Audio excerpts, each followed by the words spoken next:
দেওয়া দেওয়া হয়েছে, এবং তারপর অন্তর্বর্তীকালীন সরকার হলো, এবং তারপরে বিভিন্ন টাস্ক ফোর্স গঠন করা হলো, এবং বিভিন্ন রকমের অনেক তিন দলীয় ঐক্যজোটের রূপরেখা দেওয়া হলো।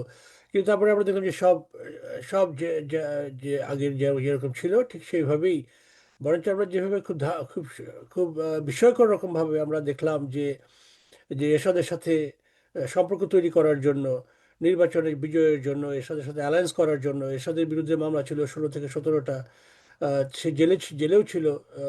সেই সেই সেই নির্বাচন, তারপরে দেখা গেল যে এরশাদের সাথে জোট করার জন্য আওয়ামী লীগ এবং বিএনপি, এই উভয় দলই যেই বিস্ময়করভাবে যেই এরশাদের সাথে যেভাবে অ্যালায়েন্স তৈরি করা শুরু করলো, যেভাবে আঁতাত তৈরি করা শুরু করলো, এবং তাদেরকে কারাগার থেকে বের করে নিয়ে এসে তার সাথে চার দলীয় জোট, মহাজোট, ঐক্য জোট, এরকম জোট করে নিয়ে আসা, এটা একটা খুবই সিগনিফিকেন্ট ব্যাপার। কিন্তু প্রশ্ন হচ্ছে যে কেন, ওয়াই ওয়াই দিস হ্যাপেন?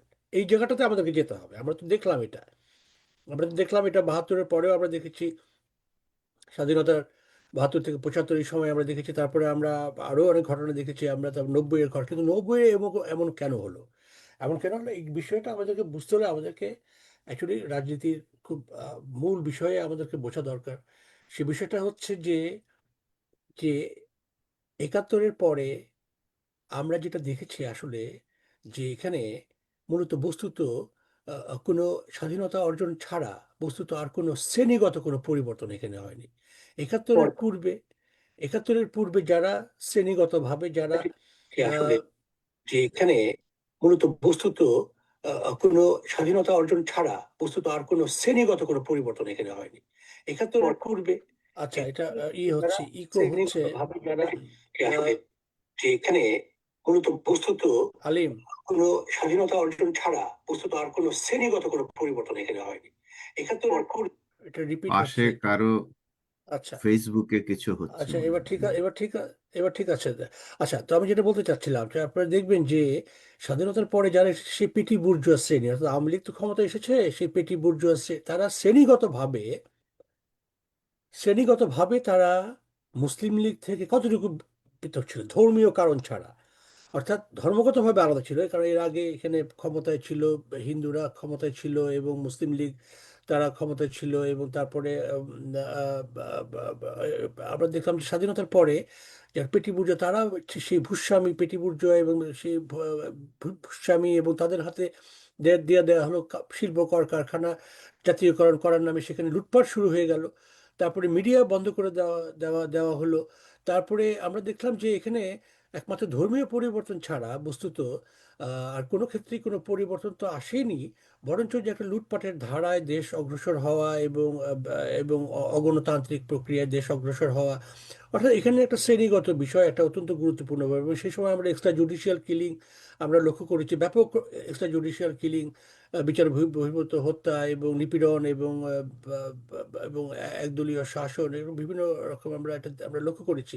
কিন্তু সেখান থেকে আসলে বস্তুত জাতি আমরা স্বাধীনতার পরে যে মুক্তি লাভ, সেটা আসলে অর্জিত হয়নি। এবং এরপরে ধাপে ধাপে আমরা দেখলাম killing, military killing, elite killing, এলিটদেরকে পাল্টা হত্যা, মুক্তিযুদ্ধের পক্ষের মিলিটারিদেরকে হত্যা। এবং তারপরে এখন আমরা 90 সালে আমরা দেখলাম যে এই ধারাটাই আসলে বেসিক্যালি এই যে শ্রেণী, যে লুটেরা শ্রেণী যে বাংলাদেশে যেভাবে তৈরি, যে স্ট্রাকচারাল, যে অর্থাৎ criminalisation of politics, the criminalization of economics, communalisation of politics, সাম্প্রদায়িকীকরণ। আমরা দেখলাম এসবের সময় রাষ্ট্র ধর্ম ইসলাম সে নিয়ে আসলো। করে সেজন লম্পট ব্যক্তি জীবনে, সেজন লাম্পট্য জীবনযাপন করার পরেও সে মসজিদে যে যে ধর্মকে ব্যবহার করার রাজনীতি, এবং তখন ব্যাপকভাবে ওয়াজ মাহফিল থেকে শুরু করে জামাত ইসলাম, এবং তারা রাজপথে নেমে আসলো। এবং সে সময় আন্দোলন, যুগপৎ আন্দোলন, অ্যালায়েন্স, তাদের সাথে বিভিন্ন রকম। এবং তারপরে আমরা দেখলাম যে সেই যে ত্রিদলীয় জোট রেখার তাদের যে রূপরেখা, প্রত্যেকটা রূপরেখা ভায়োলেশন করে এই আওয়ামী লীগ এবং বিএনপি, দুটি প্রধান দল, এবং জাতীয় পার্টি এবং জামাত ইসলাম, মূল ধারার এই পুঁজিবাদী ধারার এই লুটেরা ফটকাবাজি রাজনীতি ধারক বাহক, তারা এই রাষ্ট্র ক্ষমতার চারপাশে তারা ঘোরাঘুরি করে। এই 24 সালে যেটা আমরা দেখলাম, যে 24 সালে সেই এই এই এই এই এই গোষ্ঠীর বিরুদ্ধে নামা হয়েছে, বৈষম্যের বিরুদ্ধে নামা হয়েছে। এবং আমরা দেখতে পাচ্ছি যে আসলে বস্তুত সেই একই ধারার রাজনীতির চর্চা হচ্ছে, এবং সেখানে শ্রমিকদের দাবি দেওয়া নিয়ে, শিক্ষা ব্যবস্থা নিয়ে, শ্রমিকের দাবি দেওয়া নিয়ে, হেলথ কেয়ার নিয়ে, জনগণের কল্যাণমুখী, কল্যাণমূলক কৃষি ব্যবস্থা, শ্রমিকদের বিষয়ে আমরা দেখুন যে how reluctant this government is. And এখানে মূল বিষয়টা হচ্ছে যে যে ঔপনিবেশিক শাসন ব্যবস্থা জারি ছিল পাকিস্তান আমলে, ব্রিটিশ আমলে, পাকিস্তান আমলে, আমরা লক্ষ্য করি যে একই একই রকম ঔপনিবেশিক যে ব্যবস্থা, অর্থাৎ ঔপনিবেশিক ব্যবস্থার অন্যতম প্রধান দুইটা ক্রাইটেরিয়া ঔপনিবেশিক ব্যবস্থা। একটা হচ্ছে যে বল প্রয়োগ করে শাসন করা, বিভিন্নভাবে ডিহিউম্যানাইজেশন, যেটাকে বলা যায় ডিহিউম্যানাইজেশন করা, বিমানবিকীকরণ। আপনারা দেখবেন যে ব্রিটিশ যে উপনিবেশিক শাসন আফ্রিকা, ল্যাটিন আমেরিকা এবং এশিয়া বিভিন্ন দেশে তারা বিমানবিকীকরণ করতো, ডিহিউম্যানাইজেশন। আমরা স্বৈর শাসনের সময় আমরা গত এরশাদের শাসনে, বাকশালের শাসন আমলে, মানে আই মিন আওয়ামী শাসনে 72 থেকে 75 সময়কালীন সময়ে, তার পরবর্তীতে আমরা জিয়া রহমানের শাসন আমলে, মিলিটারি শাসন আমলে আমরা দেখছি যে ডিহিউম্যানাইজেশন, এবং বিগত এই যে 15 বছরে আওয়ামী শাসনেও আমরা এই ডিহিউম্যানাইজেশন, যেটা একটা অন্যতম ক্রাইটেরিয়া হচ্ছে উপনিবেশিকরণ। আরেকটা হচ্ছে যে দেশের সম্পদ বিদেশে পাচার করা। আপনারা দেখেন যে প্রতিটা সময় কিন্তু দেশের সম্পদ বিদেশ থেকে পাচার হয়ে গেছে। ইংরেজরা যেমন আমাদের ইন্ডিয়া থেকে আমাদের সম্পদ ওরা পাচার পাচার করে নিয়ে গেছে, এবং একইভাবে তারা ডিহিউম্যানাইজেশন করছে। তারা তো আমাদেরকে মানুষ বলেই গণ্য করতো না, হাফ নেকেড বলতো, নেটিভ এবং হাফ নেকেড, এইভাবে তারা আমাদেরকে ট্রিট করতো। এবং এই যে এই যে বিমানবীকরণ প্রক্রিয়া এবং বিদেশে অর্থ পাচার এবং এই যে উপনিবেশিকরণ, দেখা যাচ্ছে যে আমাদের শাসকরাই আমাদেরকে আসলে শাসন ব্যবস্থার ভিতরে একটা একই ধরনের রাষ্ট্র ব্যবস্থা, একই ধরনের নিপীড়নমূলক ব্যবস্থার ভিতরে, এবং এখন যেটা হচ্ছে ধর্মীয় প্রক্রিয়াটা এখন আমরা দেখতে পাচ্ছি সামনে চলে আসছে। এখন এই ফ্যাসিবাদ বিভিন্ন ফর্মে আসে। যখন লিবারেল ডেমোক্রেসি যখন ফেল করে, আওয়ামী লীগ এবং বিএনপি এবং জাতীয় পার্টির যে উপর্যুপরি ধারাবাহিক ফেইলুর, এই ফেইলুরের এই স্পেস দিয়ে দিয়ে চলে আসে ফ্যাসিস্ট শক্তি। শুধু যে পলিটিক্যাল ফ্যাসিস্ট, যে হাসিনার ফ্যাসিজম বা এটাই না, এই ধর্মীয় ফ্যাসিজম, ল্যাঙ্গুয়েজের ফ্যাসিজম, বিভিন্ন ফর্মে ফ্যাসিজমটা চলে আসে। এবং আমরা দেখছি যে লিবারেলদের যখন এই ফেইলুরটা হয়, যখন শ্রেণী সংগ্রাম, শ্রেণীর আন্দোলন যখন দুর্বল হয়ে পড়ে, তখন এই দুর্বলের এটাই হচ্ছে গ্রাউন্ড। যখন শ্রেণী আন্দোলন দুর্বল হয় এবং যখন লিবারেলরা যখন ক্ষমতা ধারণ করে, কারণ তারা ক্যাপিটালিজমকে প্রোটেক্ট করে, তারা দেশের বিদেশি ঋণ তারা প্রোটেক্ট করে, এনজিওদেরকে তারা সাপোর্ট করে, এবং তারা যে অর্থনীতিটা সাপোর্ট করে এটা হচ্ছে যে বিদেশ নির্ভর অত যেন একটা অর্থনীতি। সুতরাং তাদের ফেইলুরের ভিতর দিয়েই তারা তারা ক্যাপিটালিজমকে তারা প্রোটেক্ট করতে পারে না, তাদের ফেইলুরের ভিতর দিয়ে ফ্যাসিজম চলে আসে। এবং এই ফ্যাসিজম এখন আমরা যেটা দেখতে পাচ্ছি বাংলাদেশে, সেটা হচ্ছে যে ধর্মীয় ফ্যাসিজম। এখানে বিভিন্ন দেশে এটা এটা এটা দেখা যাচ্ছে। আপনারা যদি ভারতে দেখেন, ভারতে আপনারা একইভাবে দেখবেন যে সেখানে কিভাবে হিন্দুত্ববাদী গোষ্ঠী তারা ধর্মের নামে ধর্মবাদকে তারা চাপিয়ে দিয়ে তারা এখানে মুসলমানদেরকে বহিরাগত ঘোষণা করা হচ্ছে। আপনারা ইসরায়েলের ফ্যাসিজম দেখেন, আমেরিকা কিভাবে ট্রাম্পের যে আচরণ যেটা সে করতেছে, এটা তো রীতিমতো ফ্যাসিস্টিক স্টাইলে সে মিলিটারাইজেশন করে দিচ্ছে সে, যেগুলো আমরা বাংলাদেশে আমরা দেখছি যে militarisation of the politics, militarisation of culture, criminalisation of religion, এই জিনিসগুলো দেখা যাচ্ছে এখন। তো এখানে এই সময় সবচেয়ে বড় সংকট গণতন্ত্রের সংকট, একটা অন্যতম বড়তম এবং গণতন্ত্রের সংকট এখানে বুঝতে হলে আমাদেরকে লিবারাল পলিটিক্সটা বুঝতে হবে, যে capitalism actually basically is not working right now, capitalism is failed. এবং এখানে এনভায়রনমেন্টাল ডিস্ট্রাকশন থেকে শুরু করে চারিদিকে যে ডিস্ট্রাকশন হচ্ছে, যুদ্ধ এবং যে ডোমিনেশন, জিও পলিটিক্যাল ডোমিনেশন এবং ওয়ার এবং এনভায়রনমেন্টাল ক্যাটাস্ট্রফি, আমরা দেখছি যে capitalism is failure, and the neoliberal economy this is failure. এই সময় দরকার হচ্ছে গণতান্ত্রিক শক্তির একটা ঐক্য, এবং এবং এই ঐক্য মানে হচ্ছে যে এটা আমরা ইতিহাসের রাইট টাইমে আমরা রাইট ভূমিকা রাখতে পারছি কিনা, that is the most important thing. সত্যি কথাটা আমরা বলতে পারছি কিনা এবং সত্যি কথাটা আমরা জানতে পারছি কিনা।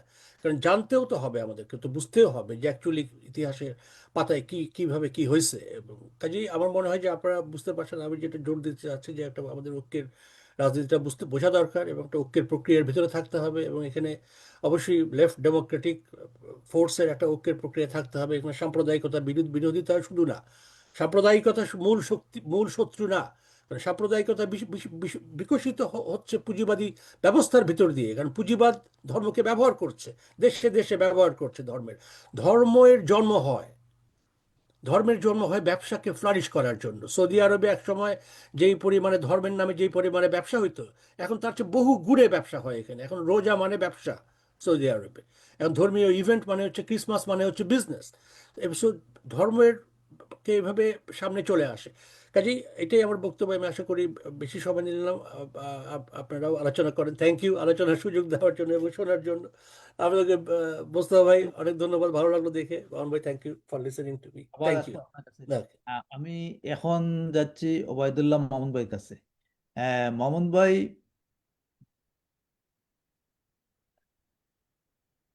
জি, মামুন ভাই, আপনি শুনছেন যে শুভ্র ভাই বলছেন যে এরশাদের পতনের পর একটা তিন জোটীয় রূপরেখা হয়েছিল, এবং উনি যেটা ইঙ্গিত করছেন যে এই তিন জোটের রূপরেখা বাস্তবায়ন না হওয়ার কারণে হাওয়া ভবন থেকে আরেকটা চেষ্টা চলছিল, যেটা 21-এর গ্রেনেড হামলা সহ, যেটা দীর্ঘদিন ক্ষমতায় থাকার একটা প্রক্রিয়া, ভুয়া ভোটার তালিকা প্রণয়ন করা, এরপরে এর বিরুদ্ধে আন্দোলনের মধ্য দিয়ে এক পর্যায়ে বাধ্য করা হয় তত্ত্বাবধায়ক সরকার ইস্যুটা। এবং একই প্রক্রিয়ায় যে দীর্ঘ 9 বছর এরশাদের বিরুদ্ধে আন্দোলন করতে গিয়ে অনেক জীবন দিতে হয়েছে। হ্যাঁ, কিন্তু আমরা অর্জন করেছিলাম গণতন্ত্র, কিন্তু ধরে রাখতে পারিনি। আবার আরেকটি শেখ হাসিনার বিরুদ্ধে দীর্ঘদিন 16 বছর আন্দোলন করতে হয়েছে, প্রায় 1500 মানুষকে জীবন দিতে হয়েছে, কিন্তু তার ভালো কিছু এখনো আমরা দেখতে পাচ্ছি না। আপনি কি মনে করেন এই 2025 সালে দাঁড়িয়ে এই অতীত অভিজ্ঞতা থেকে?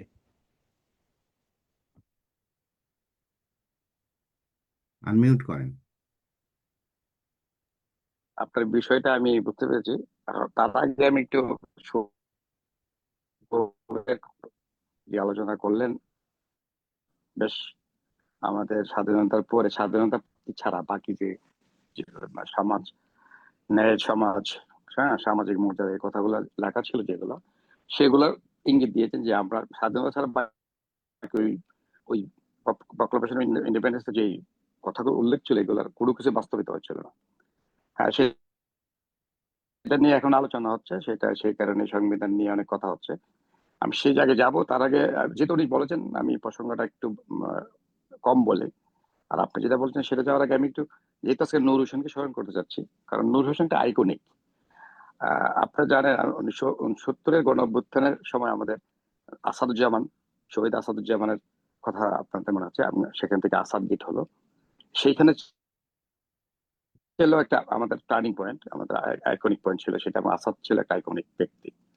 তারপর দীর্ঘদিন পরে আমরা 1990-এর আগে যেটা হলো 87-তে 10ই নভেম্বর, এবং পরবর্তীতে 90 যে অভ্যুত্থানটা হলো এরশাদের বিরুদ্ধে, তখন ডাক্তার মিলনের হত্যার মাধ্যমে এটা পূর্ণাঙ্গতা পেল। তার আগে 87-তে 10ই নভেম্বর যেটা হয়েছিল নূর হোসেনের, এবং তারও আগে যেটা উনি, যেহেতু শুভ্রভাই কয়েকটা নাম উল্লেখ করেছেন, আমাদের তাজুলের কথা বলেছেন, কিন্তু তখন আমরা মধ্য ফেব্রুয়ারিতে আমরা শিক্ষা ভবন ঘেরাও করেছিলাম, আপনার মনে আছে, 13ই ফেব্রুয়ারি অথবা 14 ফেব্রুয়ারি লেগে রাখছে।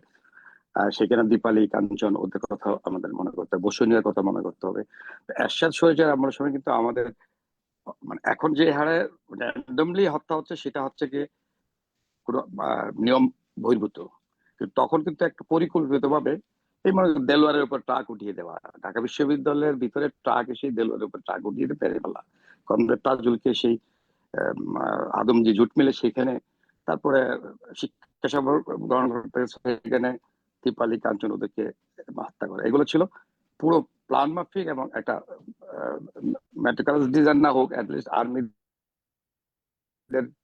এবং জিজেএফ এর একটা প্ল্যান মাফিক কাজ করা হতো।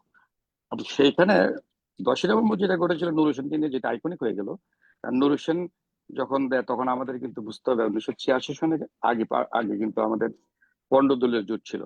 86 নির্বাচনে যাওয়ার পর 15 থেকে আপনার মনে আছে 5 দল বেরিয়ে এসে গেছিল।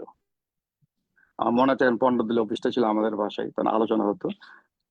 1900 তখন 7 দল, 15 দল এবং 5 দল, বা 5 দল বেড়ে যাওয়ার পর কিন্তু আমরা পনেরো দলই বলেছি, এখনো 15 দল বলি। 7 দল ঠিক ছিল, 15 দল ছিল, এবং 5 দল যেটা বাসদ, আমাদের এই জাসদ বাসদ, আর আমাদের বাসদ বোধ ইয়ে ছিল, আমাদের খালিকুজ্জামান ভাই, আর আমাদের আরেকজন ভুলে গেলাম একটা। এই 5 দল যেটা আপনি জানেন কোন 5 দল কথা বলছি।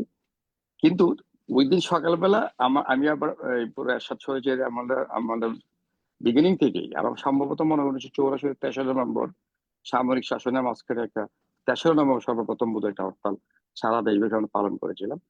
তখন দরপাক করেছে সারা বাংলাদেশে থেকে, এবং পোস্টার গোপন ভাবে গিয়েছিল। 15 দলের পোস্টার যেটা আমাদের বাসায় ছিল, পোস্টার লাগার লোক পেতাম না আওয়ামী লীগের, তারা সব দিল্লি চলে গেছে, আগরতলা চলে গেছে। পুরো ব্রহ্মপুর শহরে তখন আব্বার দায়িত্ব পড়লো যে পোস্টার ইন্টিগ্রেট করা যায়। আমি পরিষ্কার মনে আছে 3রা নভেম্বরে হরতালের পোস্টার জীবন ঝুঁকি নিয়ে, এবং আমি লাগিয়েছিলাম সমস্ত শহরে, ধরা পড়েছিলাম যেহেতু আব্বার পরিচিতি। তখন আবার আমাদের সৌভাগ্যক্রমে তখন আমাদের ব্রাহ্মণবাড়িয়ার যে ওসি ছিলেন, উনি ছিলেন ছাত্র ইউনিয়ন সেন্ট্রাল কমিটি একসময়, শাহাবুদ্দিন। উনি পুলিশের পরে আব্বা বলেছিলেন যে তুমি কি করে পুলিশে আসলে, তখন উনি ছিলেন ওসি, ওনার কারণে আমি বেঁচে গেছিলাম। দেখ, এটা হচ্ছে আমার পুরোনো কথা। কিন্তু ঢাকায় যখন আমার আন্দোলনটা করি, আমি তখন সবসময় ক্যামেরা নিয়ে বেরিয়েতাম, কারণ আমার ছবিগুলা তখন কামাল আহমেদ সাহেব নতুন বাংলা পত্রিকার জন্য আমাকে অপেক্ষা থাকতেন ছবি দেবো, কোথাতে পাঠাতাম, সংবাদে পাঠাতাম, আমি যে ফ্রিল্যান্সার হিসেবে কাজ করতাম। তখন যখন ওই আন্দোলনগুলো হয় সবসময় ছবি দিতাম। হঠাৎ করে যখন 10 তারিখে আন্দোলনটা ঘোষণা দিল, আমরা তখন 9 তারিখ প্রেস ক্লাবে আমি ছিলাম, আমরা আলোচনা করলাম কালকে কি হবে। পাবেল ছিল আমাদের বন্ধু, তারপর মিজান রহমান ছিল, আপনি মিজানকে চিনতে পারবেন। গত কয়েক বছর আগে আপনার ওজন পার্কে একজন সাংবাদিককে মেরে ফেলা হয়েছিল, ইনক্লাবের সাংবাদিক ছিল মিজানুর রহমান, আপনি জানতে। ওজন পার্কে বাঙালিদের সঙ্গে স্থানীয়দের একটা ঝামেলা হচ্ছিল। মিজান অফিস থেকে ফেরার পথে সাবুত ওঠার পরে ওকে মেরে ফেলা হয়েছিল, হয়তো আলিম ভাই বলতে পারবেন, মনে আছে কিনা। এই মিজান ছিল ইনক্লাবের ফটোগ্রাফার। এই মিজানও এই ছবি উঠিয়েছিল, এবং পাবেল উঠিয়েছিল, আমিও ছিলাম।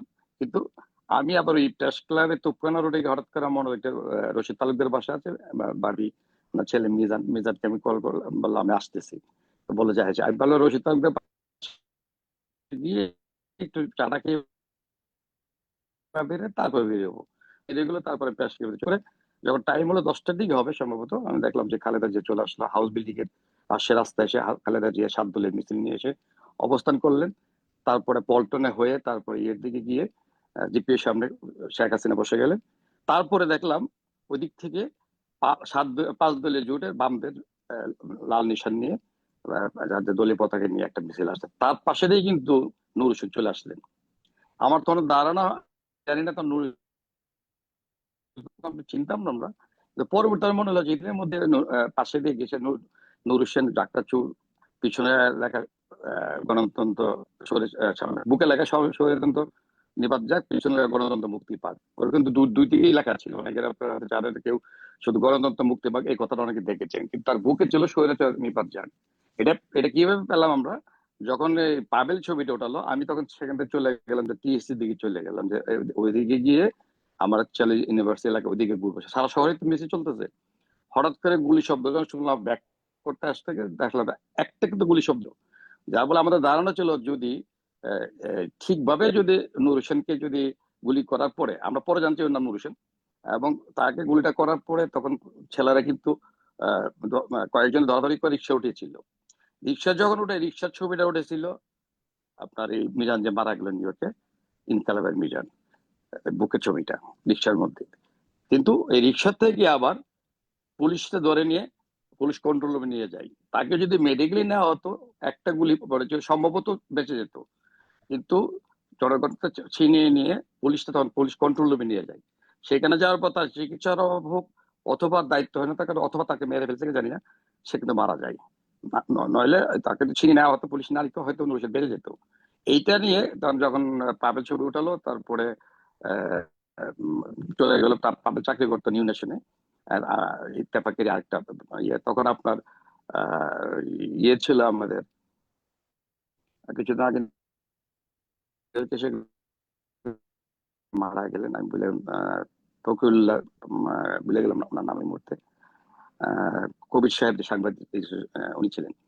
উনি এই মনিষণ তারপরে মনিষণ বলছে এই ছবি ছাপা যাবে না। তখন আমরা নামটা জানতাম না যেটা নূর হোসেন। তারপর হঠাৎ করে ফোন আসলো যে লোকটাকে পুলিশ নিয়ে গেছিল, গুলি খেয়েছিল, সে মারা গেছে। তো তার পাবল দেখলো যেহেতু মারা গেছে, তার ছবিটা উঠে পাবল প্রবীণকে পিন করলো, করে মনীষণকে বললো, মনীষণ বললো যে না, এটা কোনোভাবে দেওয়া যাবে না। পরবর্তী দাবি করালো, পরে এটা গেল। পরের দিন দেখলাম জেনারেশনে এবং গেছে তার গণতন্ত্র নিপাত যাক, আর ইনকালাবে গেল স্বৈরাচার নিপাত যাক, আর ইয়েতে গেলাম গণতন্ত্র মুক্তি পাক। তারপরে এই ডিজিএফআই এবং পাবলিককে খোঁজা শুরু করলো সবাই, এবং আত্মঘাত কারা দিল। তারপরে বলো সিদ্ধান্ত নেওয়া হলো, ডক্টর কামাল হোসেন কিংবা অনেকে সবাই ছিল তখন, ইশতিয়াক আহমেদ সাহেব, ওনারা তখন বললেন যে এটা একটা পোস্টার করা যেতে পারে, আইকনিক একটা ছবি। তখন এটা পোস্টার করে সারা বাংলাদেশে ছড়িয়ে দেওয়া হলো, এবং এই পোস্টার লাগানোর পরে বাংলাদেশের এই যে এরশাদ স্বৈরাচারী যে নগ্ন রূপটা আইকনিক ছবি হিসেবে যখন এটা আসলো, তখন এরশাদের বিরুদ্ধে আমাদের আন্দোলনটা আরো শক্তিশালী হলো, এবং আমরা স্বৈরাচারের বিরুদ্ধে আন্দোলন করার ক্ষেত্রে আমরা নূর হোসেনকে আমরা একটা প্রতীক হিসেবে পেলাম। একটা মানে আমাদের যেমন 1969-এর এই আসাদুজ্জামান যেমন আমাদের একটা স্বাধীনতার একটা প্রতীকী এবং একটা প্রতীক হিসেবে আমরা তখন পেলাম। যার বলে 1969-এ আসাদ মারা যাওয়ার ব্যাপারে খেয়াল করবেন, আইয়ুবের আমলে কিন্তু একটা জিনিস আইয়ুব করেছিল, ডেভেলপমেন্ট অফ ডেকেড, মানে দশক উন্নয়নের দশকে ঢাকা সরেছেন। লাস্টে কিন্তু আইয়ুব খান কিন্তু উদ্বোধন করেছেন যে আসাদ গেটকে আমরা বলছি, সেই আসাদ গেট কিন্তু আইয়ুব গেট ছিল।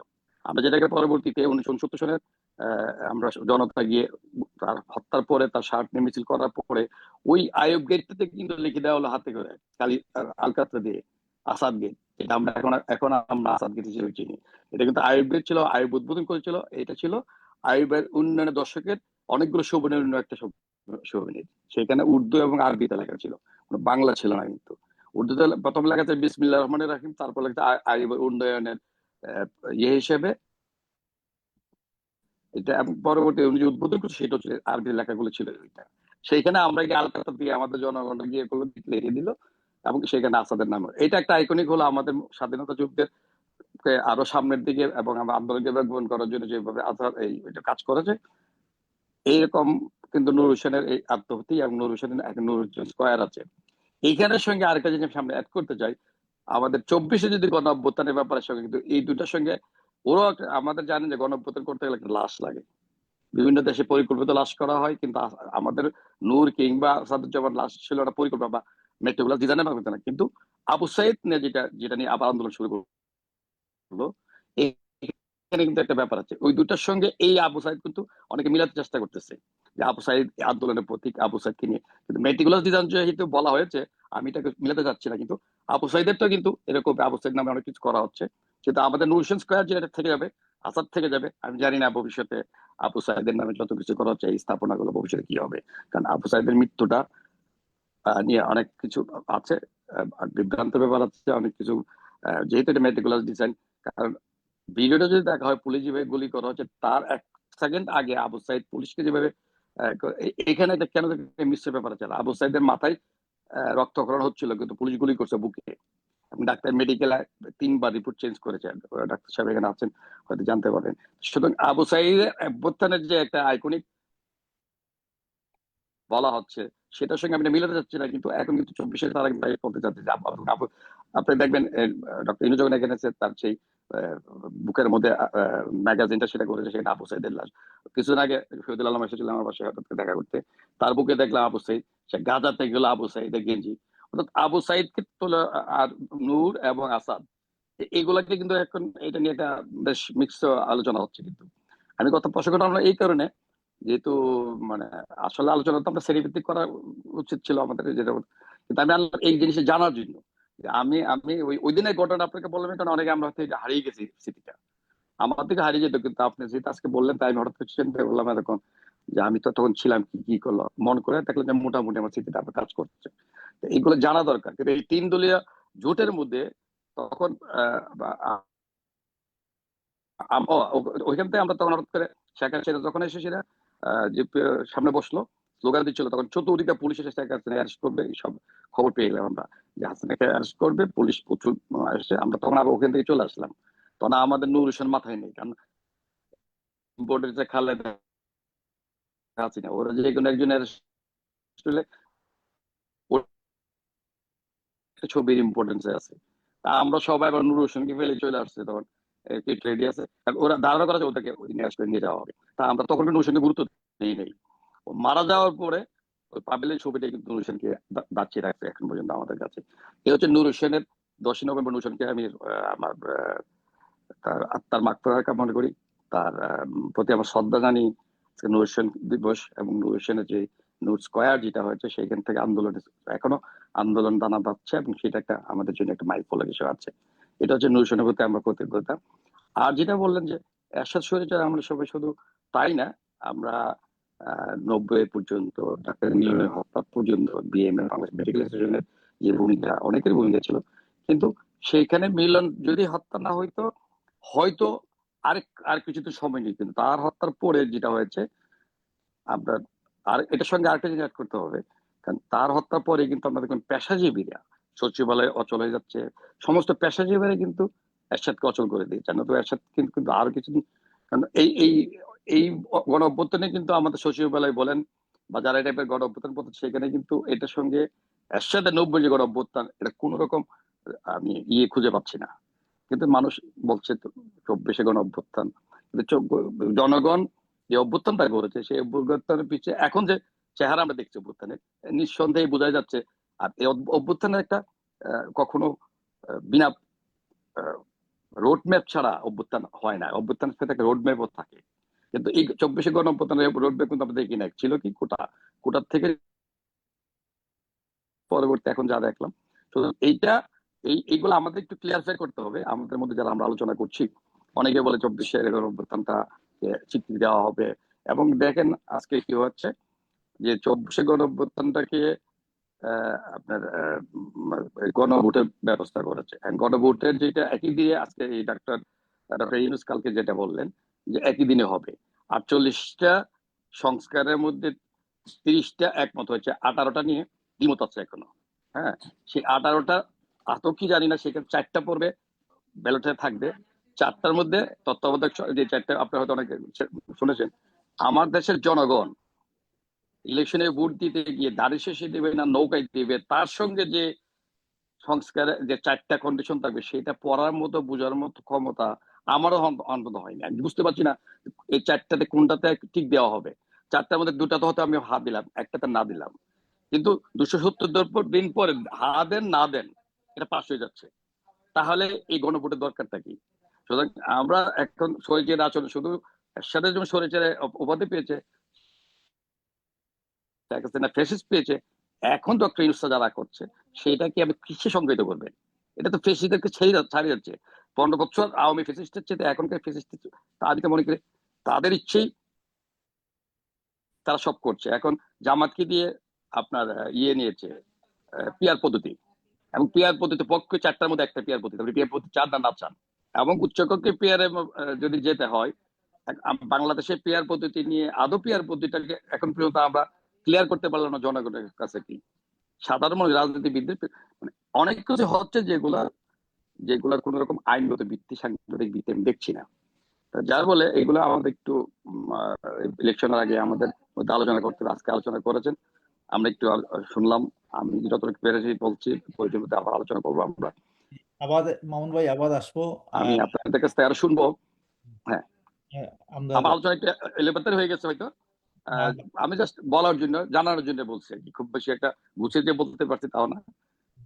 আমি পরবর্তী আলোচনার আমরা কথা শুনে কথা বলার সুযোগ দিব। মোস্তফা ভাই, আপনি কি কাজ থেকে জয়েন করছেন না? আমি এখনো কাজে, আমার এখনো টাইম আছে। আচ্ছা, আমি আহ, আহ, আর হয়তো 40 মিনিট থাকতে পারবো না। তে আপনি শ্যামদার পরেই আপনাকে ডাকতেছি আর কি। ওকে, শ্যামদা, আমাদের নির্ধারিত বিষয় মূলত 10ই নভেম্বর স্বৈরাচার পতন দিবসে আমাদের যাদের রক্তের বিনিময়ে স্বৈরাচারের পতন হয়েছে তাদের স্মরণে আজকে আমাদের আয়োজন। আপনি যদি বললেন। ধন্যবাদ প্রগতি টিভিকে এইরকম একটা চমৎকার আয়োজন করার জন্য। খুব সময় উপযোগী আয়োজন, এবং আমরা যে জিনিসগুলো প্রত্যক্ষ করছি এখন বাংলাদেশে এবং সেই সময়ে, এর মধ্যে অনেক সাযুজ্য আছে যেগুলো আমাদের এই আলোচনার আহ, চমৎকার খোরাক হতে পারে। আমি প্রথমেই 80-র দশকের সংগ্রামী শহীদদের উদ্দেশ্যে আমার শ্রদ্ধার্ঘ্য নিবেদন করছি। নূর হোসেন সহ আমিনুল হুদা টিটো, কমরেড তাজুল, এরা সবাই আমাদের পূর্বসূরি এবং তারা আমাদের পথ দেখিয়ে দিয়েছেন যে আন্দোলন সংগ্রামের মাধ্যমেই আসলে সাধারণ মানুষের, মেহনতি মানুষের মুক্তি আসতে পারে, গণতন্ত্রের আকাঙ্ক্ষা পূর্ণ হতে পারে। কিন্তু এখানে একটা বড় কিন্তু আছে, তার একটু বলে নেই। সেটা হলো যে এই নূর হোসেনের যে আত্মাহুতি দিবস 10ই নভেম্বর 90, এটি আসলে একটা ধারাবাহিক অপারেশন এবং রিপ্রেশনের ফসল। স্বৈরাচারী এরশাদের আমলে সেই মজিদ খানের শিক্ষানীতির বিরুদ্ধে যারা গর্জে উঠেছিলেন, দীপালি, কাঞ্চন, জয়নাল, এরা সহ অনেকেই মারা গেছেন। আপনারা এই প্রসঙ্গগুলো এসছে, এবং মজার যে বিষয়টা আমি এখানে আনতে চাই সেটা হলো যে এই নূর হোসেন যুবলীগের কর্মী ছিলেন, যিনি হাসিনার নিশ্চয়ই প্রিয় পাত্রদের একজন ছিলেন বলেই আমার ধারণা, এবং যার আকাঙ্ক্ষা ছিল আমাদের গণতন্ত্র কায়েমের জন্য সে আত্মাহুতি দিয়েছিলেন। এটাই হচ্ছে আমাদের সম্মিলিত আকাঙ্ক্ষা। কিন্তু দেখা গেল যে সেই আকাঙ্ক্ষা আমরা বাস্তবায়িত করতে পারলাম না। সরকার আসলো, শেখ হাসিনার সরকার আসলো, কিন্তু সেই গণতন্ত্র মুক্তি পেল না। স্বৈরাচার গেল, কিন্তু গণতন্ত্র মুক্তি পেল না। বরং দেখা গেল যে গণতন্ত্রের বিরুদ্ধে এদের একটা ফ্যাসিস্টিক অবস্থান তৈরি হলো। হাসিনা বলেন এবং অন্যান্য সামরিক সরকার সহ সামরিক বেসামরিক সকল সরকারের মধ্যেই বাংলাদেশে আমি এই ফ্যাসিজমের রূপ দেখেছি। নানাভাবে বাংলাদেশের জনগণের উপর ক্রমাগতভাবে অত্যাচার চালানো হয়েছে, নানাভাবে, বেনামে নামে হুলিয়া জারি করে। এর মধ্যে বামপন্থীদের উপর অত্যাচার, সংস্কৃতি কর্মীদের উপর অত্যাচার নানাভাবে আরো জোরালোভাবে এসেছে। সেই কথা বলার সাথে সাথে আরেকটা জিনিস আমার মনে পড়ছে, সেটা হলো যে আহ, আহ, কিছু পর্যবেক্ষণ এখানে আছে। আপনারা যদি খেয়াল করেন, আমরা 90-এর গণ অভ্যুত্থানের মাধ্যমে যে আকাঙ্ক্ষা বাস্তবায়ন হওয়ার কথা ছিল সেটি দুঃখ ভারাক্রান্ত হৃদয়ে বলতে হয় সেটি হয় নাই। তার ফলে আজকে আবার 24-এর আবির্ভাব, 24-এর প্রয়োজন হয়েছে। 24-এর মধ্য দিয়ে হাসিনা সরকারের পতন হয়েছে। এখানে মনে রাখতে হবে, মামুন ভাই কতগুলো কথা বলেছেন, কিন্তু তার আগে আমাদের একটা কথা মনে রাখতে হবে, যে স্বপ্ন নিয়ে, আকাঙ্ক্ষা নিয়ে নূর হোসেন আত্মাহুতি দিয়েছিলেন, সেই স্বপ্ন তার দলের যে প্রধান সাবেক নেতা শেখ হাসিনা কিন্তু রাখেন নাই। তিনি আবার ফ্যাসিবাদের জন্ম দিয়েছেন। কেন করেছেন? কেন এদেরকে ফ্যাসিবাদের জন্ম দিতে হয়? কেন এদেরকে নির্যাতন করতে হয়? এই শাসকরা শুধুমাত্রই শাসক, এরা ক্ষমতা লোভী শাসক। পুঁজিবাদী লুটেরাদের সাথে যোগসাজশে কাজ করার মাধ্যমে এরা জনগণকে শাসন করে মাত্র। জনগণকে এই শাসন শোষণের ইতিহাস ঐতিহ্য এদের পূর্ব থেকেই পাওয়া। আমরা চাইছিলাম যে জনগণের সেবক হিসেবে, গণঅভ্যুত্থানের ফলে জনগণের সেবক হিসেবে রাজনৈতিক নেতা নেত্রীরা ক্ষমতায় আসবেন এবং সেই কাজটি করবেন। কিন্তু দুঃখের সঙ্গে দেখা যায় যে আমাদের সেই কাজগুলো তো হলোই না, বরং আমরা যে দাবি দেওয়া, সাধারণ মানুষের, খেটে খাওয়া মানুষের, মেহনতি মানুষের, শ্রমিক কৃষকের যে দাবি দেওয়া, সেগুলো পূরণ হচ্ছে না। খুব চমৎকারভাবে শুভ্র বলেছেন যে শ্রেণীগত অবস্থানের যে বিচার বিশ্লেষণ, সেই জায়গা থেকে চাওয়া পাওয়ার স্বপ্নগুলো ধূলিসাৎ হয়ে গেছে। সেটাই এখন যে জিনিসটা আমাদের সামনে আসছে সেটা আহ, বলতেই হবে যে আমাদের বারবার গণঅভ্যুত্থান করেও আমরা কেন কাঙ্ক্ষিত ফল পাচ্ছি না, সেই কথাটায় আমাদেরকে খেয়াল রাখতে হবে। পাচ্ছি না কারণ হচ্ছে গণঅভ্যুত্থানের পেছনে যে শক্তি কাজ করে, সেই শক্তির চাহিদাটা কি, আকাঙ্ক্ষাটা কি, সেই শক্তি কারা। তা সেই শক্তি যদি মেহনতি মানুষের শক্তি হতো, সেই শক্তি যদি পুঁজিবাদ বিরোধী, লুটেরা বিরোধী শক্তি হতো, তাহলে মানুষের জীবনে সুখ শান্তি আসতো, কিন্তু সেটা হচ্ছে না, হয় নাই। সেই জন্য বারবার গণঅভ্যুত্থান গুলো ব্যর্থ হয়েছে। একটাই কোশ্চেন এখানে আসে, সেটা হলো যে তাহলে ব্যবস্থাটা কাজ করছে না কেন? কাজ করবে না, এই লুটেরা অর্থনীতির ব্যবস্থা কাজ করবে না। এজন্যই এই ব্যবস্থা ভাঙা দরকার, এই ব্যবস্থা বদল দরকার।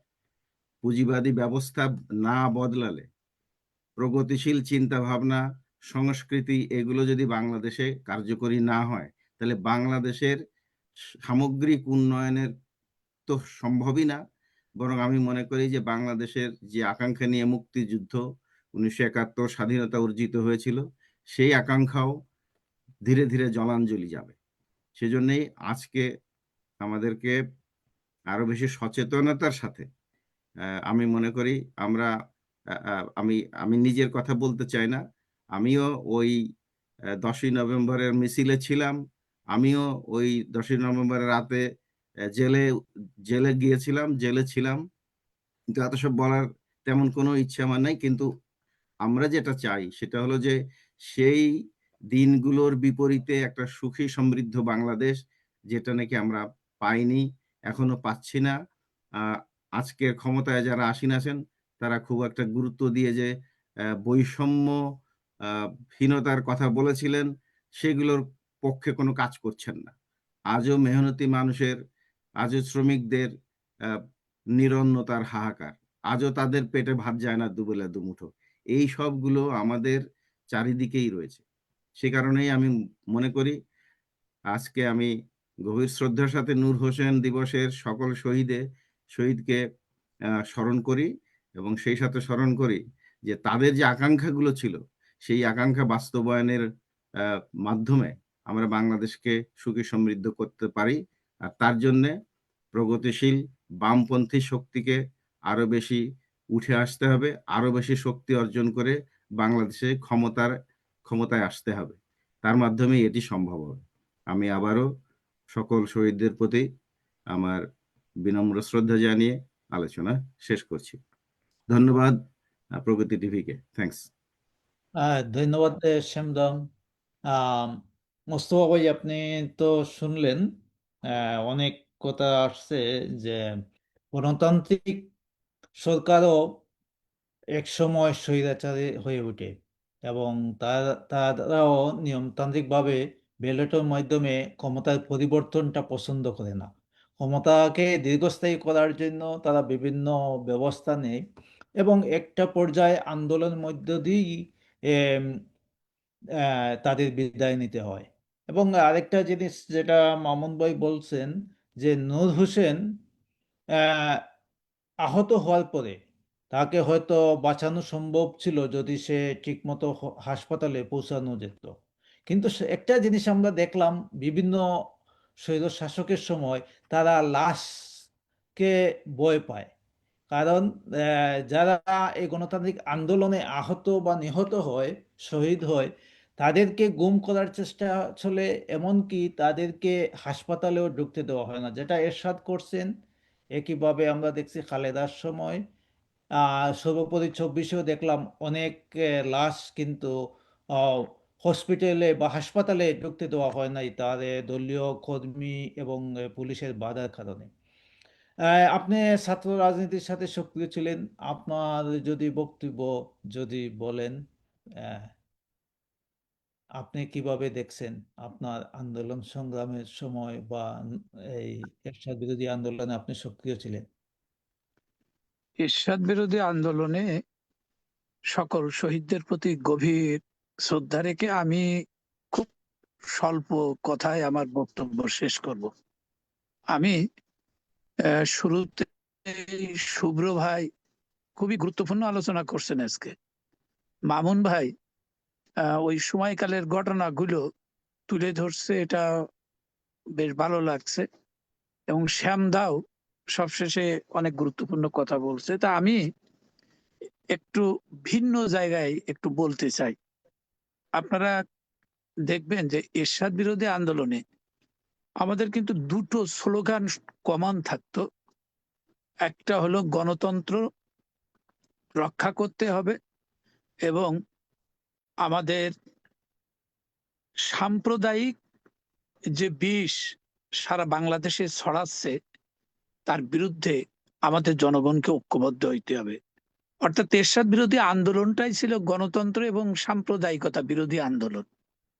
আপনারা লক্ষ্য করবেন যে আমাদের দেশ স্বাধীনের পরে ৭৫-এর বিয়োগান্তক ঘটনা ঘটার পরে সামরিক শাসন জিয়াউর রহমান তিনি এই রাজনীতির টোটালটাই সাম্প্রদায়িকরণ করলো। এরশাদ এসে সাম্প্রদায়িক রাজনীতিটা আরো উস্কাই দিলেন।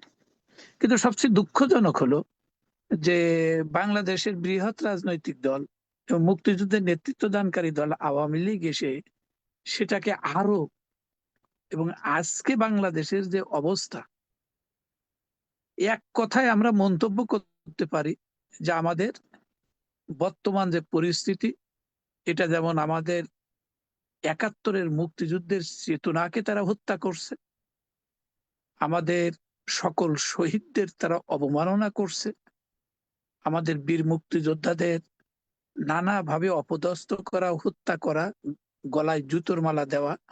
এক কথায় আমাদের দীর্ঘ বাঙালিদের যে সংগ্রামের ইতিহাস ঐতিহ্য সেটা কিন্তু পুরাপুরি এরা ধ্বংস করে দিচ্ছে।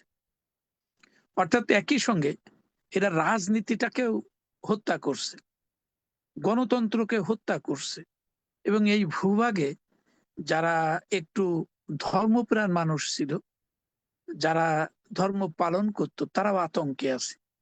আজকে বাংলাদেশের জনগণ এই সময় এসে তার উপলব্ধি হয়েছে গণতন্ত্র রক্ষা, মুক্তিযুদ্ধের চেতনা রক্ষার পাশাপাশি তার জীবনই থাকছে না। এখন প্রতিটা মানুষ তার নিজের জীবন নিয়ে আজকে সে কিন্তু খুব টেনশনে আছে। আমাদের দুর্ভাগ্য হলো যে ইউনূস, আলী রিয়াজ এই ধরনের কিছু ফড়িয়া আমাদের বাইরের যে অপশক্তিগুলো আছে, বৃহৎ শক্তি আছে, এদের মাধ্যমে আমাদের বাংলাদেশের সবকিছু তারা লুট করে নিচ্ছে। তাহলে এরশাদ বিরোধী আন্দোলন যে শহীদদের আমরা স্মরণ করব, একই সঙ্গে আমাদেরই দায়িত্ব নিতে হবে যে আজকের এই যে শকুন, এই শকুনের স্বরূপ উন্মোচন করা আজকে কিন্তু আমাদের সকলের দায়িত্ব। তা আমি মনে করি শহীদ নূর হোসেন, আমাদের ক্ষেতমজুর নেতা আমিনুল হুদা টিটু, আমাদের কমরেড তাজুল সহ প্রত্যেকের যে আত্মদান, এরা ভুলাই দেওয়ার জন্য যে প্রচেষ্টা নিচ্ছে, আমাদেরও চেষ্টা করতে হবে আমাদের যে শক্তি আছে সেই শক্তি দিয়েই আমাদের সামনে অগ্রসর হইতে হবে। তাহলেই আমরা এরশাদ বিরোধী আন্দোলন সহ গণতান্ত্রিক এবং সাম্প্রদায়িকতা বিরোধী আন্দোলনে যারা শহীদ হয়েছে তাদের স্মৃতির প্রতি আমাদের শ্রদ্ধা নিবেদনটা সার্থক হবে। ধন্যবাদ আপনাদের।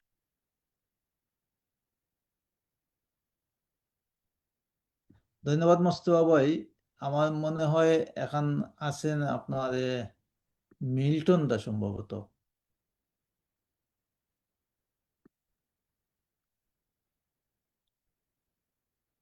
না, আমির ভাই, আমি ওইখানে নাম দেখা যাচ্ছে না,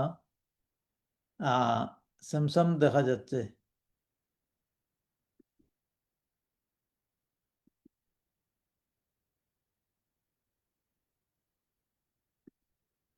হ্যালো,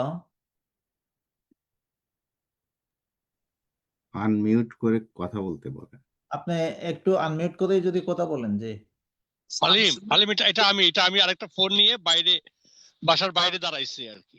আচ্ছা, তাইলে আমরা প্রথম পর্ব তো গেল, আমরা প্রায় শেষ করব। তাইলে 2 মিনিট করে আপনারা পাবেন সবাই। মূল বিষয় হলো যে মুক্তিযুদ্ধ যে প্রথম আকাঙ্ক্ষার মধ্যে যেটা ছিল যে পাকিস্তান আমলে আপনার ক্ষমতার পরিবর্তন হতো ক্যান্টনমেন্ট থেকে, যার কারণে মুক্তিযুদ্ধের মধ্যে একটা বিষয় ছিল যে ভোটের অধিকার। কিন্তু আমরা 9 মাস দীর্ঘ রক্তক্ষয়ী সংগ্রামের মধ্য দিয়ে যে আমরা দেশ স্বাধীন করলাম, কিন্তু এরপরে দেখা গেল আবার ক্ষমতার পরিবর্তনটা হচ্ছে আহ, বন্দুকের নল দিয়ে ক্যান্টনমেন্ট থেকে। এরপরে তো জিয়াউর রহমান বিরোধী বা এরশাদ বিরোধী, এরপরে গণতান্ত্রিক সরকার স্বৈরাচার বিরোধী সব আন্দোলনে আমাদের বিজয় অর্জন হয়, কিন্তু এই বিজয়টা আমরা কেন ধরে রাখতে পারি না, এবং তার কারণটা কি, বা এটা থেকে কিভাবে আমরা এই বিজয়টাকে ধরে রাখতে পারি এবং এটার সুফল যাতে জনগণ পেতে পারে, এই বিষয়ের উপরে আপনারা যদি সবাই 2 মিনিট করে মতামতটা দেন। আমি প্রথমে আমন্ত্রণ জানাবো ওবায়দুল্লাহ মামুন ভাই।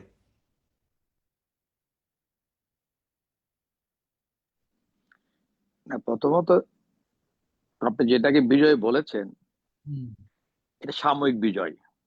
চূড়ান্ত বিজয়ের জন্য যে লক্ষ্য, আদর্শ এবং যে উদ্দেশ্য নিয়ে যে আদর্শিক লড়াইয়ে যে হতে হয়, সেটা আমরা কিন্তু কখনোই ওইভাবে হয় নাই। যেটা আপনি মনে করেন যে 90 অভ্যুত্থানে একটা বিজয় দেখেছেন, এই 24-এ ফেসিবাদকে হটাতে পেরেছেন। তার আগে এই দুটো বিজয় তো 71-এর পরে যদি হয় 90-এর অভ্যুত্থান। আর যারা এটাকে 24টাকে গণ অভ্যুত্থানে বলছে, আমি এটাকে গণ অভ্যুত্থান বলি, কিন্তু অনেকে আবার এটা বিপ্লব বলে। বিপ্লব তো এটা না, এটা বিপ্লবের সঙ্গে পড়ে না। আবার গণ অভ্যুত্থান আহ যদি এটা হয়, এখন গণ অভ্যুত্থানটা করে ফেসিস্টকে সরিয়েছে, সেটা ঠিক আছে, কিন্তু গণ অভ্যুত্থানের যারা করেছে তাদের শ্রেণী চরিত্র যদি আপনি চিন্তা করেন, তারা যাদেরকে সরিয়ে যে কারণে যে কোটা নিয়ে তারা আন্দোলন করেছে, এখন কোটার নামে মুগ্ধ যে মারা গেছে, মুগ্ধ কোটা আন্দোলন করতে মারা যায়, তার ভাই কোটা ভাইয়ের মৃত্যু লাশকে কোটা বানিয়ে বিএনপি নমিনেশন নিয়েছে এবার। সুতরাং কোনটা বিজয়, আপনি যেটা বলছেন কোনটা বিজয়, আমার মনে হয় এটা চূড়ান্ত বিজয়। চূড়ান্ত বিজয় যতদিন না আসবে, আর চূড়ান্ত বিজয় হচ্ছে আদর্শিক লড়াই করে শ্রেণীগত ভাবে যখন আপনি ক্ষমতা যেতে পারবেন, তখনই লড়াইটাকে আপনি স্থায়িত্ব দিতে পারবেন। আপনার সাস্টেনেবল ডেভেলপমেন্ট যেরকম করতে গেলে কতগুলো পরিচয় যে কিভাবে গণঅভ্যুত্থান বলেন আর বুঝাই বলেন, সাস্টেন করতে গেলে আপনাকে শ্রেণীগত ভাবে জিনিসটা চিন্তা করতে হবে। কোন শ্রেণীর আমাদের চূড়ান্ত বিজয় কখনোই হয় নাই। এক মুক্তিযুদ্ধের পরে যেটা সুব্রতা বললেন, এর পরবর্তী যতটা হয়েছে প্রত্যেকটা কায়েমি স্বার্থে, যারা সুবিধাবাদী একটু বুর্জোয়ারা আছে তাদের স্বার্থে সরকার পরিবর্তন তারাই করেছে। ক্যান্টনমেন্টে করেছে যারা, আবার ক্যান্টনমেন্ট থেকে ক্ষমতায় এসে যারা সামরিক অঙ্গন থেকে সিভিলাইজেশনে আসছে, বা নাগরিক রাজনীতি বা জনগণের রাজনীতি নিয়ে যারা এসেছেন, তারা আবার প্রতারিত হয়েছেন, তাদেরকে আবার সামরিক সরকারকে আবার তাদেরকে সরিয়ে দেওয়া হয়েছে। এরশাদ বলেন, জিয়া বলেন, এইভাবেই পালাক্রম হয়েছে। কিন্তু যেটা হতে পারতো 2008-এর নির্বাচনটা ছিল মোটামুটি একটা গ্রহণযোগ্য নির্বাচন ছিল। কারণ 2007-এ বিএনপি যে কাজটা করে, 111-এ যে আন্দোলনটা যদি দেখেন, 111 আন্দোলনটা যেটা ছিল 1,28,00,000 ভুয়া ভোটার, এবং বিএনপির একজন সম্পাদক, তাকে আবার নতুন করে হাসান সাহেব, ওনাকে আবার বিচারপতি নিয়োগ দেওয়া, এই সমস্ত অন্যায় অবিচারগুলো কিন্তু হয়েছিল 111। এবং সেইখানে যদি 111 যদি এই না করতো, তাহলে দেখা যেত 1,29,00,000 ভুয়া ভোটার দিয়ে বিএনপি আবার ক্ষমতা আসতো। সেম থিং 2014-তে এসে যখন হাসিনা, যেহেতু সংবিধানকে রক্ষার জন্য 6 মাসের জন্য উনি নিজে বলেছিলেন যে এই নির্বাচন সংবিধান রক্ষার জন্য করতে হচ্ছে, 6 মাসের মধ্যে পুনরায় নির্বাচন দিন। উনি নির্বাচন করলেন এবং 153 জনকে উনি অনির্বাচিত, মানে বিনা প্রতিদ্বন্দ্বিতায় নির্বাচিত হলো। এবং সেইখান থেকে শেখ হাসিনা বুঝে গেল যে না, আমি ক্ষমতা থেকে যাব, আমি যে কথা দিয়েছিলাম 6 মাসের মধ্যে পুনরায় নির্বাচন দেবো, সে সরে গেলেন। ঠিক 2018 গিয়ে উনি ফেয়ার নির্বাচন দিল। 2018-তে হয়তো 151টা ভোট আওয়ামী লীগের পাওয়ার ছিল না, কিন্তু উনি 200 সিট নিতে হবে। সেই কারণে 2018 গিয়ে দেখেন উনি মাহির মতো লোক, যে মাহি 2001-এ শাহবাজ বাংলাদেশ করে আওয়ামী লীগ পতনের পিছিয়ে, ক্ষমতাচ্যুত হওয়ার পিছিয়ে প্রধান ভূমিকা পালন করেছে তারেক জিয়ার সঙ্গে। সেই মাহিকে আমরা দেখলাম নৌকা ভোট দিয়ে, আর আমরা সুলতান মনসুরকে দেখলাম দানের শীষে দিতে দিয়েছে। অর্থাৎ শেখ হাসিনা চেয়েছিলেন যে আমাকে 200 সিট নিতে হবে, উনি 150টা 51টা নিয়ে ফেয়ার নির্বাচন দিতে, তাহলে আওয়ামী লীগ আবার আসতো। কিন্তু তার মেজরিটি চাই, আইন পাশ করতে হবে, তার ক্ষমতা বৃদ্ধি করতে হবে, যা ইচ্ছা তাই সেইভাবে দেশটাকে চালাতে পারে, সেই চিন্তা করতে 2018-তে উনি রাতের নির্বাচন করলেন। সেখানেও আমরা একটা হুচুট খেলাম। তারপরে আবার 2024-এ এসে দামি নির্বাচন করলেন। এইগুলো যদি আজকে না করতেন তাহলে আজকে তাদের পরিণত হতো না। কিন্তু এখন তাদের এই ভুলের জন্য জাতি মাসুল দিচ্ছে, আমরা দিচ্ছি। সুতরাং কোনোটাই আমি মনে করি না, আপনি যেটা বলছেন বিজয়, চূড়ান্ত বিজয় কখনোই আমরা পাইনি। 71-এর পরে যে বিজয়গুলো এসেছে এগুলো আমাদের চূড়ান্ত বিজয় নয়। চূড়ান্ত বিজয় আসতে হলে আমাদের শ্রেণীগত ভাবে যে বিজয়টা যখন আসবে, আমরা যখন আমাদের বুর্জোয়া শ্রেণীর বিরুদ্ধে আমরা যখন শক্তিশালী হয়ে, মানে আমরা ক্ষমতা যেতে গেলে আমাদের বাম ঐক্যের দরকার। আজকে দেশের যে পরিস্থিতি এই মুহূর্তে, আওয়ামী লীগ মাঠে নেই, বিএনপি দুঃশাসন মানুষ দেখেছে, জামাত স্বাধীনতা বিরোধী শক্তি, আজকে বামদের ঐক্য যদি ঠিক থাকতো, আমরা যদি এক থাকতাম, আজকে স্বাধীনতার পরে 1972-এর পরে সারা বাংলাদেশের সমস্ত কলেজ বিশ্ববিদ্যালয় প্রতিষ্ঠানগুলোতে খুঁজতে থেকে সমস্ত ছাত্র ইউনিয়নের প্যানেল জয়ী হতো। আমাদের আওয়ামী লীগের পরে ছিল আমাদের দ্বিতীয় দল হিসেবে ছিল আমরা বামরা, আমরা সেখান থেকে সরে গেছি। আমাদের ঐক্য নিয়ে, আমাদের বাম ঐক্য তৈরি করে যদি আমরা আবার এখন আজকে কিন্তু বাম মোর্চা কিন্তু শক্তি হতে চেষ্টা করছে। ভারতের এখানে বামরা কিন্তু যথেষ্ট আবার শক্তিশালী হচ্ছে। আমাদের এখন দায়িত্ব হবে ঐক্য করে বামদের মধ্যে যে শক্তি গণতন্ত্র দিয়ে ঐক্য তৈরি করতে পারি, তাহলে আমরা হয়তো তাদেরকে অ্যাটলিস্ট ক্ষমতা না যেতে পারি, আমরা ওদেরকে নিয়ন্ত্রণ করার মতো কিছু একটা শক্তি অর্জন করতে পারলে এটা সম্ভব। এটা হবে একটা আমাদের বিজয়। সেই বিজয় না আসলে এই বিজয় দিয়ে আমাদের সাময়িক বিজয় হবে, সুবিধাবাদী আবার ক্ষমতায় আসবে, আবার এই আগামী নির্বাচনে তারাই আসবে, আবার স্বৈরাচারী আবার আসবে, স্বৈরাচার রাস্তা এখনো খোলা আছে। সুতরাং আমি মনে করি কখনোই আমরা চূড়ান্ত বিজয় পাইনি, যে বিজয় ধরে রাখার মতো কোনো বিজয় আসেই না আমাদের, আমি মনে করি আর কি। আমি তো ধন্যবাদ। বেশি সময় নিয়ে নিলাম। ধন্যবাদ মামুন ভাই। আমি শুভ্র ভাইকে আবার আমন্ত্রণ জানাচ্ছি। শুভ্র ভাই। আচ্ছা, আমি আমি, অন্ধকারের মধ্যে আছি, কিন্তু আমি ভিডিওটা অন করেছি আর কি, কিন্তু আমি অন্ধকারে আছি আর কি। শুভ্র তো ভাই, আমি আমার মনে হয় যেটা বলছেন যে আমাদের হ্যাঁ বিজয়টা জনগণের হ্যাঁ বিজয় হ্যাঁ হিসাবে হ্যাঁ জনগণের কাছে নিয়ে যেতে হলে আদর্শিক রাজনীতিটাকে আমি আমি মামুন ভাইয়ের বক্তব্যটা পুরোটাই শুনছি আর কি, একদম পুরোটাই শুনছি। এবং মামুন ভাই অত্যন্ত চমৎকার ভাবে আমার মনে হয় যে উনি যে স্ট্রাকচারাল বিষয়টা আর কি, সিস্টেমিক ক্রাইসিস যেটা, এই বিষয়টা উনি উল্লেখ করেছেন যে আমাদের যে আমরা যা চাই তা আমরা আমরা পাই নাই, এবং সেই জন্য এবং এবং এটা একদম মামুন ভাই একদম আমার মনে হয় পুরোটাই ওনার বক্তব্যটা উনি সুন্দরভাবে গুছায়া উনি অর্গানাইজড ওয়েতে উনি বলছে যে যে যে এই সরকার যে আসছে, এই সরকার আমরা দেখবো যে সেম স্ট্রাকচার এবং সেম, অর্থাৎ এখানে মূল বিষয়টা থিওরিটিক্যালি, এখানে বিষয়টা এমন যে যেটা হচ্ছে যে লুই আলথুসার যে মার্কসিস্ট, সে বলছিল আর কি, ফ্রান্সের মার্কসিস্ট লুই আলথুসার, সে বলছিল যে একটা সরকার যখন দেশ চালায় তখন সে কখনোই, রাষ্ট্র যখন দেশ চালায় তখন সে কখনোই কেবলমাত্র সে দুইটা জিনিস ব্যবহার করে। একটা হচ্ছে মিলিটারি স্টেট অ্যাপারেটাস, আর একটা হচ্ছে আইডিওলজিক্যাল স্টেট অ্যাপারেটাস। তো মিলিটারি স্টেট অ্যাপারেটাস মানে তার যে লাঠিয়াল বাহিনী, তার যে পুলিশ বাহিনীরা, মিলিটারি এবং ইন্টেলিজেন্স এবং সবকিছু, শুধু এটা দিয়েই সে শাসন করতে পারে না, এই জন্য তার দরকার হয় আইডিওলজি, ভাবাদর্শ, মানে আইডিওলজিক্যাল অ্যাপারেটাস। এখন এই আইডিওলজিক্যাল অ্যাপারেটাস যেটা স্টেট অ্যাপারেটাস, যেটা যেমন ধরা যাক যে মুক্তিযুদ্ধের চেতনা, তারপরে সাম্যবাদের চেতনা, সমাজতন্ত্রের চেতনা বা গণতন্ত্রের চেতনা, এইটা মানে এটা একটা ইন্টেলেকচুয়ালি জনগণকে এটা ইয়ে করতে হবে যে আমরা একটা বৈষম্যহীন সমাজ চাই, আমরা এটা ইন্টেলেকচুয়ালি এটা এস্টাবলিশ করতে হয় আর কি। এই দুইভাবেই দেশ পরিচালিত হয় আর কি। এখন এই যে ইন্টেলেকচুয়াল হেজিমনি যে জায়গাটা, অর্থাৎ যে এই যে লিবারেল যে ব্যবস্থা, যেটা লিবারেল, যেমন এখন বাংলাদেশে এখন দরকার ছিল কি, সবচেয়ে বেশি দরকার ছিল হচ্ছে আওয়ামী লীগ আর বিএনপির ঐক্য। কারণ Jamaat Islam is getting into power, they are already in power. এবং জামাত যে স্বাধীনতা বিরোধী শক্তি, স্বাধীনতা সার্বভৌমত্ব বিরোধী শক্তি, যুদ্ধের সময় তারা, তাদের ভূমিকা ছিল, তারা হত্যা জেনোসাইডের সাথে they are involve with the genocide in Bangladesh, এবং অলসো ইন্টেলেকচুয়াল জেনোসাইড অলসো। এবং তারা তারা পাওয়ারে যাচ্ছে। এখন দরকার ছিল আওয়ামী লীগ আর বিএনপির ঐক্য এবং সবার ঐক্য, দেশপ্রেমিক সবার, মুক্তিযুদ্ধের পক্ষের সকল শক্তির ঐক্য এখন কি। বাট বাট বাট এটা এটা হচ্ছে না, এটা হবে না। কারণ এখানে তো liberal, this is the failure of liberal democracy.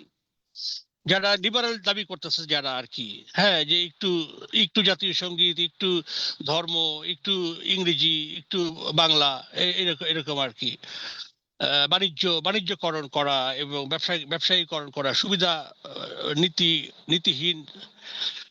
এছাড়া এই যে কাউন্টার হেজিমনি বা ইন্টেলেকচুয়াল হেজিমনি, এই জিনিসটা খুব ইম্পর্টেন্ট। অর্থাৎ এখানে যে স্ট্রাকচারাল ক্রাইসিসটা, এটা বোঝাটা আর কি। এবং যেটা মামুন ভাই একদম অ্যাকুরেটলি আমার মনে বলছে, যে এখানে একটা সিস্টেমিক ক্রাইসিস যাইতেছে। এবং এখানে লেফট ভ্যাকুয়াম, এই যে লিবারেলদের ফেইলিউর, এই ভ্যাকুয়ামে ফ্যাসিস্টটা পাওয়ারে যায়। কারণ হিটলার পাওয়ারে গেছে কিভাবে? সোশ্যাল ডেমোক্রেটদের ফেইলিউরের কারণে, কারণ হিটলার তো ইলেকশনে উইন করছে, প্রেসিডেন্ট ট্রাম্প তো ইলেকশনে উইন করে আসছে। তার মানে মেক আমেরিকা গ্রেট এগেইন বা হিটলারের যে জুইশদেরকে নিধন করা, এগুলো তো সে জনগণ সাপোর্ট করছে তাকে আর কি, এই সমস্ত বিষয়ে আর কি। এবং মুসলমানদেরকে বের করে দেয়া, ইন্ডিয়া থেকে যেমন মুসলমানদেরকে বের করে দেয়া, এটা তো এখানে ইন্ডিয়ার, এটা তো দেখা যাচ্ছে আর কি। তো এই আর কি। তো এখন এই জিনিসটা আর কি, এটাই বলতে বেশি সময় নিয়ে ফেললাম। বাট মামুন ভাই যেটা বলছে সেটাই আমার মনে হয় যে কারেক্টলি বলছেন উনি আর কি, ভালো বলছেন। মামুন ভাই, থ্যাংক ইউ। ওকে, ধন্যবাদ শুক্র ভাই।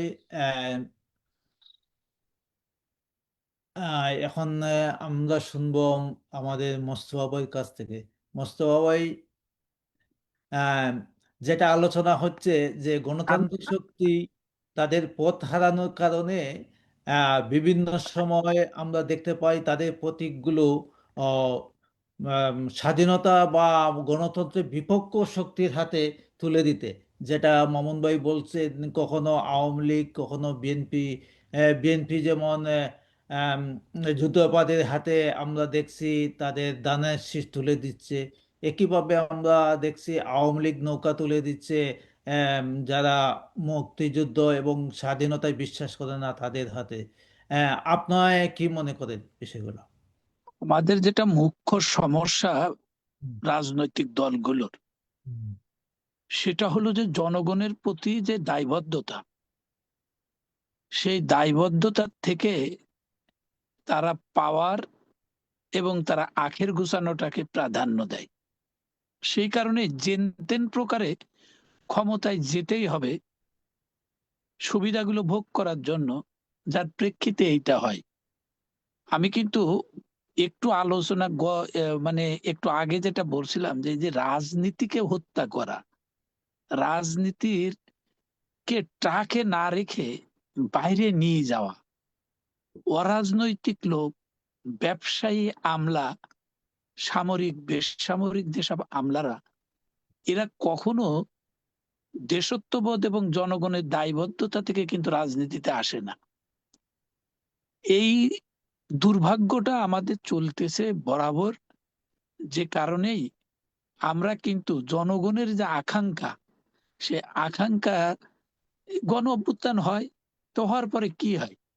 অ্যাকচুয়ালি এই যে 24-এর গণ অভ্যুত্থান, মামুন একটা কথা বলছে, আসলে অভ্যুত্থান হয়েছে তো এটা অনিয়মের বিরুদ্ধে। তা যদি যারা এই অভ্যুত্থান করে পরবর্তীতে যদি অনিয়ম আরো 10 গুণ বাড়ে, তাহলে কিসের গণ অভ্যুত্থান? তাই তো গণ অভ্যুত্থান হয়নি। তো এই জন্য আমাদের এই জায়গাটায় মারাত্মক ঘাটতি আছে। আর আমরা বিভিন্ন সময় আলোচনা করে যেটা বলি, যে রাজনীতিতে একটা আদর্শিক সংকট চলতেছে। এই যে সংকট, এই সংকটটা আমরা যদি কাটায় না উঠতে পারি, তা আসলে ওই সেলিম ভাইয়ের কথায় সে থোড় বড়ি খাড়া, খাড়া বড়ি থোড়, এটা চলতেই থাকবে। তো এইটুকু হলো আমার বলা। ধন্যবাদ মোস্তফা ভাই। শ্যামদা, আপনি শেষ বক্তা। এখানে যেটা আলোচনা হচ্ছে বা এই পর্যন্ত যেটা আলোচনা বের হয়ে আসছে যে আহ, জনগণের যে বিজয়টা ধরে রাখতে হলে এবং সাধারণ মানুষের কাছে পৌঁছাইতে হলে আদর্শিক রাজনীতিটাকে সামনে নিয়ে আসতে হবে। এই জন্য আদর্শিক যে শক্তিগুলো, এগুলো ঐক্যর বিকল্প নেই। আপনি কি ভাবেন? আমি এই কথার সাথে একমত, এবং আবারও ওই নূর হোসেন, তারপরে আমাদের অন্যান্য যে শহীদানরা, কমরেড তাজুল, আসাদ, এই সবার যে আকাঙ্ক্ষা ছিল, সেই আকাঙ্ক্ষার বিজয় কামনা করি। এবং সেই বিজয়টাই আসলে গণতন্ত্রের বিজয়, সেই বিজয়টাই প্রগতিশীলতার বিজয়, সেই বিজয়টাই বাঙালি জাতীয়তাবাদের বা বাংলাদেশি ধ্যান ধারণার বিজয়, ইনক্লুসিভ যে চিন্তা ভাবনাগুলো, এই বিজয় নিয়ে আসবে। এখানে মামুন ভাই আহ, আহ, খুব চমৎকার ভাবে বলেছেন, কিন্তু আমি একটা জায়গায় একটু খটকা আছে আমার, সেটা যদি, আমি জানি না আমি ভুল বুঝেছি কিনা, সেটা হলো যে এই যে হাসিনা কতগুলো ভুল করে ফেলেছে, এই কথাটা বলে মামুলি ভাবে হাসিনার শ্রেণীগত অবস্থানকে খাটো করা হচ্ছে। আসলে হাসিনা ভুল করবেই, কারণ সে যে স্ট্রাকচারে আছে, পুঁজিবাদী লুটেরা শাসন ব্যবস্থা, অর্থনীতির ব্যবস্থার যে স্ট্রাকচারের মধ্যে হাসিনা বা ক্ষমতাসীনরা আছে, তাদের এই ভুল করা ছাড়া উপায় নাই। তাদের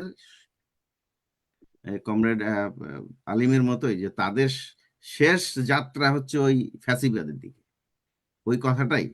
তাদের উপায় নাই। এখন উপায় নেই জেনে আমরা কেন চুপ থাকবো? সুতরাং আমি মনে করি ভুলটা আমাদের। আমরা যারা জনগণের রাজনীতি করি, বামপন্থার রাজনীতি করি, জনদরদি রাজনীতি করি, আমাদেরই ভুল। আমরা কেন এই ধরনের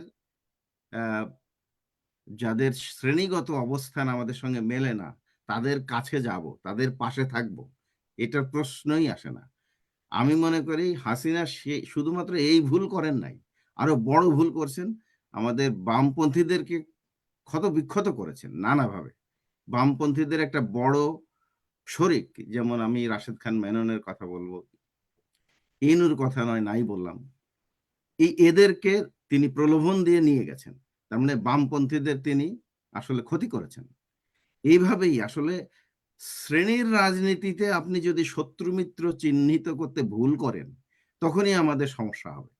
সেই জন্য আজকে আমরা 24-এর আন্দোলনের কথা, যদি 24-এর গণঅভ্যুত্থানের ফলাফলকে যদি আমি বিশ্লেষণ করতে যাই, বিচার করতে যাই, বা তার সম্পর্কে কথা বলতে যাই, তাহলে আমাকে অবশ্যই হাসিনার ভুলগুলোর যে অবস্থান, তার যে নিজের যে ফ্যাসিবাদী চরিত্র, সেই কারণে তার অনুপযোগিতা বা তার যোগ্যতাকে প্রশ্ন করে তার পতনকে স্বাগত জানিয়েই এই কথা আমাদের বলতে হবে যে না, কারণ রাষ্ট্রের স্ট্রাকচারের চেঞ্জ হয় নাই, সেই কারণে ব্যবস্থা বদল না হওয়ার কারণে এই ঘটনাই ঘুরে ফিরে আসবে। এটা হচ্ছে আমার পরিষ্কার কথা, এবং আমার মনে হয় এইটাই আমরা প্রগতিশীলরা বলতে চাচ্ছে, যে ব্যবস্থার বদল দরকার। তা না হলে যত ভালো সুশীল লোকই আমাদের ক্ষমতায় থাকুন না কেন, পিএইচডি, ডক্টরেট, নোবেল লরিয়েট, কিচ্ছু আসবে যাবে না। আপনি ওখানে গেলেই ওই নতুন বোতলে পুরনো জিনিস একই জিনিস হয়ে যাবে। আমাদের কথা সেই জন্য সংগ্রাম এবং আদর্শের প্রতি যত্নবান থেকে সংগ্রাম আন্দোলন গড়ে তোলা, এবং সেটাকে আমি মনে করি এই কথাটা সত্যি দরকার, যে দীর্ঘমেয়াদে নিজের ভেতরে লালন করা, রাজপথ ছাড়ি নাই, এই স্লোগানকে ধারণ করা সোজা কথা। তা না হলে বামপন্থী আন্দোলন, বামপন্থী সংস্কৃতি কর্মী, বামপন্থার ধ্যান ধারণা যদি বাংলাদেশে অগ্রসর না হয়, স্বাধীনতা, মুক্তিযুদ্ধ, এগুলো সব ভুলুণ্ঠিত হবে। এবং শেষে বলতে চাই হুমায়ুন আজাদের সেই কথা, সবকিছু নষ্টদের অধিকারে যাবে একদিন। এই এই এই হতাশা আমি নিয়ে যেতে চাই না এখান থেকে, আমি আশার মধ্যে থাকতে চাই। কিন্তু হতাশা অনেক দিক আছে, অনেক ব্যাপার আছে, সেগুলো আমাদেরকে বুঝতে হবে। সেই জন্য শত্রু মিত্রকে চিনতে হবে। এগুলো খুব আমি মনে করি যে আহ, এইগুলো যদি আমরা জানতে পারি, বুঝতে পারি এবং প্রয়োগ করতে পারি রাজনীতিতে, তাহলেই আমাদের যারা শহীদ হয়েছে তাদের রক্তের প্রতি আমাদের ঈমান থাকবে, তা না হলে আর থাকবে না। ধন্যবাদ। ধন্যবাদ সন্ধ্যাকে।